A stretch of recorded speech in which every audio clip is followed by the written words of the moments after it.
I mean, I haven't like, I'm not out here catching bodies and shit, obviously. Like, I'm fucking smart. Robert Church, aka Slim Jesus, born April 10th, 1997. There's a song and video on YouTube that has over 60 million plays on it. A song you can't tell if real or satire, but one that made Slim Jesus, the lead character, instantly famous on the internet in 2015. So much so that now shamed music mogul P Diddy openly offered him $1 million to sign with his label Bad Boy Records. An offer Slim says he's happy to say he was right all along in not taking seriously. Nevertheless, for a quick second, he had the attention of the music industry, and everyone wanted to know more about this new phenomenon. Only in hip-hop do we get excited whenever a different race pays attention to our music and actually begins participating in it. And what do? Ooh and ah them all the way to the top, almost as if we need that validation. When Shaboozey topped the country charts, I didn't see white uproar, but that's a different story. Slim Jesus was celebrated for being a white artist, the only at the time doing drill music. He basically took everything cool about drill music that was blowing up behind artists like Chief Keef, G Herbo, Lil Durk, and more, and did his best to imitate what they were doing, and it worked. He was almost able to carve a small niche path for himself, if not for the reasons we'll speak on today. When Slim Jesus first released Drill Time in 2015, he was the hottest not just drill artist but rapper period in the game, hence why he was even offered $1 million from Diddy. But not everyone was greeting him with open arms. In fact, closed greetings were seemingly all Slim Jesus would get after he became a viral sensation from drill artists all over that resented the attention he was getting, opposed to many of them that were really about that life, really had rap talent, really doing drills in their city, but couldn't make a mark. It's been over 3 years since Slim Jesus released new visuals on his YouTube page, as it seems he's gone for good, which is surprising because if done right, he could have been one of the biggest drill artists of all time, right next to Lil Durk and Chief Keef, as blasphemous as that sounds. The fact is, he was different, and when I say different, let's be honest, rap fans only cared because he was white doing black entertainment. As we all know, historically, hip-hop is supported mostly by young white fans wanting to live the life of their favorite black artists without getting too close to where they share the black experience. So they buy black music and live through it as a way to connect to a world they've become infatuated with. For them to have a white drill artist, not just the drugged out Eminem, the corny, thrift store shopping Macklemore, or punk rock Machine Gun Kelly was a dream come true and could have made Slim Jesus one of the biggest artists in the game, but of course, he never became that for these reasons. What happened? Let's talk about it. It's your boy JC, Stunted Growth Music. Let's get it, man. Take a minute to like, subscribe, and comment on who I should do next. Slim Jesus was a rap artist from Hamilton, Ohio, Frank Block as he says to be exact, although we have no idea where he's really from as we'll later see. He seemed to come out of nowhere, rapping over the popular Chirac beat made famous by Nicki Minaj and G Herbo in a song called Drill Time, where he did his best drill music rendition. According to him, he paid a producer online for the MP3 of the instrumental, rapped over it, and a popular hip-hop site picked it up. Other than catching the attention for being white, his expressions and lyrics played the role well, leading to many taking him serious. Not to mention, behind him were some black kids that seemed to co-sign everything he was saying, increasing his phenomenon and sending him even more viral. Drill Time amassed millions of views in just a few days, making Slim Jesus the most Googled rapper of 2015. Stunt number 1, admitting to being fake. Drill Time, the song by Slim Jesus, was first released July 2015. By September that year, he was being interviewed by Vlad TV, who's credited for breaking the news that Slim Jesus was in fact not about the life he portrayed in his music. In his own words, "I'm smart," is what he said to Vlad when asked if he's ever personally been involved in street activity. He said that he understands that if you have a chance to make it out a bad spot, then you shouldn't be out there catching bodies. Prior to this, Slim Jesus was even being co-signed by industry notables like Meek Mill, Amber Rose, battle rapper Daylight, even Chirac rapper Lil Bibby, and who can forget about Diddy doing his best to clout chase the situation, offering Slim Jesus $1 million.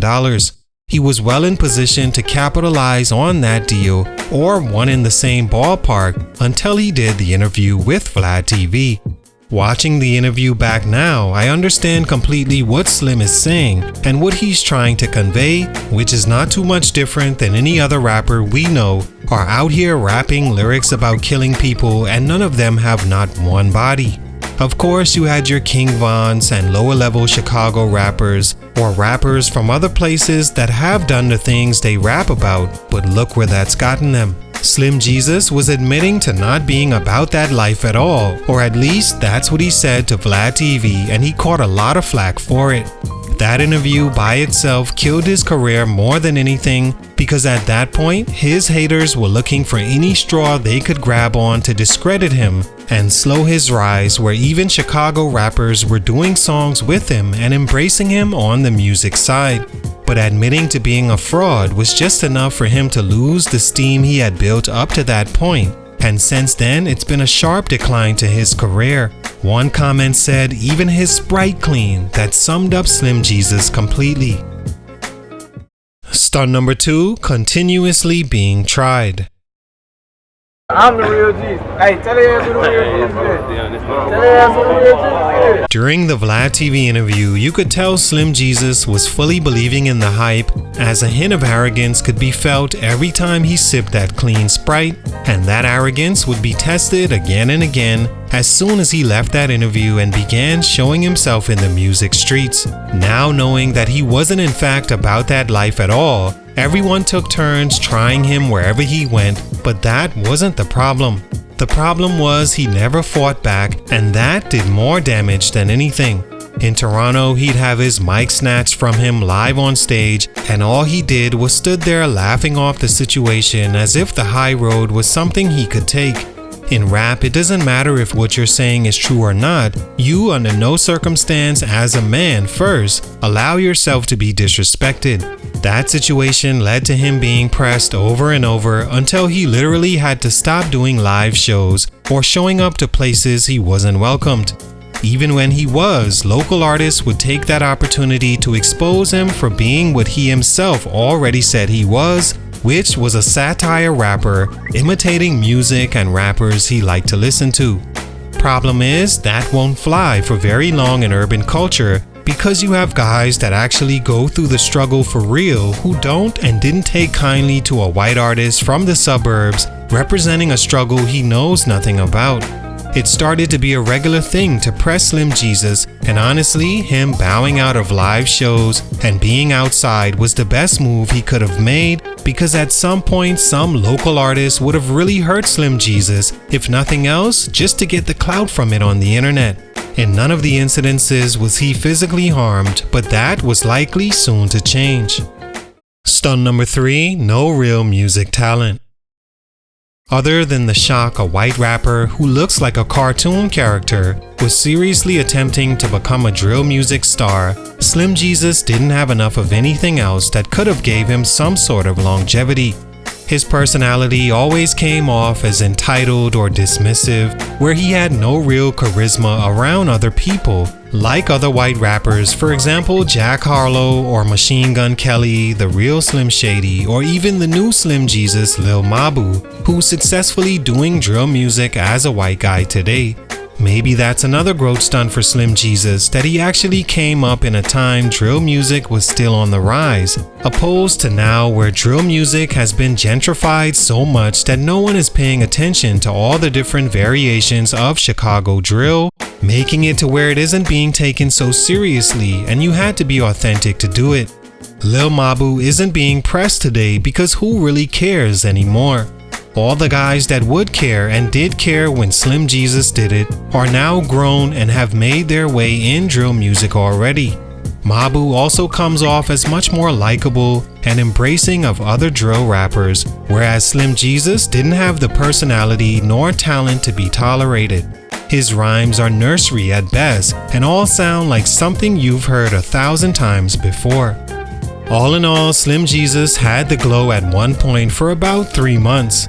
He couldn't capitalize off that glow and made some poor decisions while he was hot, like his Vlad TV interview and not embracing the right drill artists early on.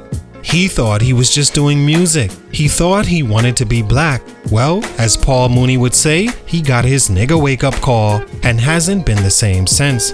Salute, much respect, but for these reasons, his growth was stunted. It's your boy JC, Stunted Growth Music, and I'm out. Support